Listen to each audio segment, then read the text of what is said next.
now for today's market movers with easy to follow futures and options trades from CME Group.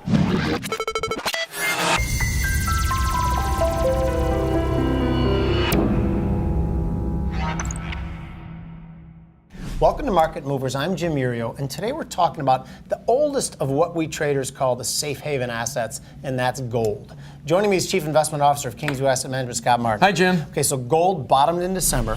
It's been in an uptrend since. What's the catalyst? Is this related to the dollar's pullback, or is it because of an unsettling political climate? Gosh, it's both, and then other things. I mean, geopolitical tensions, and unfortunately these terrible terrorist attacks that we've seen this year. What's been interesting is, I believe at the beginning of the year it was about the dollar. It was about the dollar falling back and gold responding.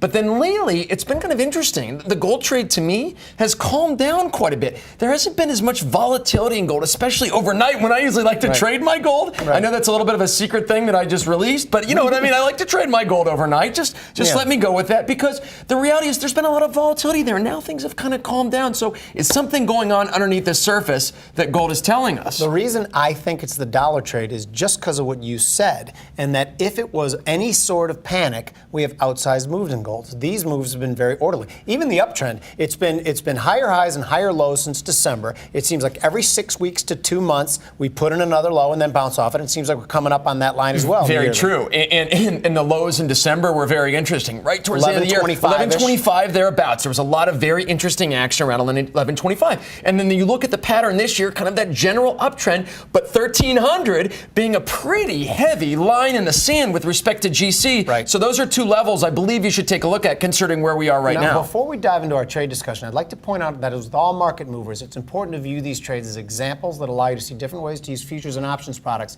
to manage risk or create additional trade opportunities, not as recommendations or advice. Prices and movements are going to vary on these. The trade I'm about to talk about has the October gold underlying, which is trading $12.50 at the moment. So I'm looking at trading something that's 4 months out. This is a longer term thing, different than we normally do, which is the October 1300, 1325 call spread for 4.5 ticks. Now this trade risks the 450 you put up to make a potential 2050, 2050. It expires October 26th. You have 4 months in it. Futures underlying is currently $12.50. Now, Scott, one question for you. In the next 6 months, what do you see that could be the catalyst for pushing gold significantly higher? Well, there's a lot of things. I mean, gold is global. So that's what's beautiful about it. There's a lot of things that could happen, whether it is DC-related impasses.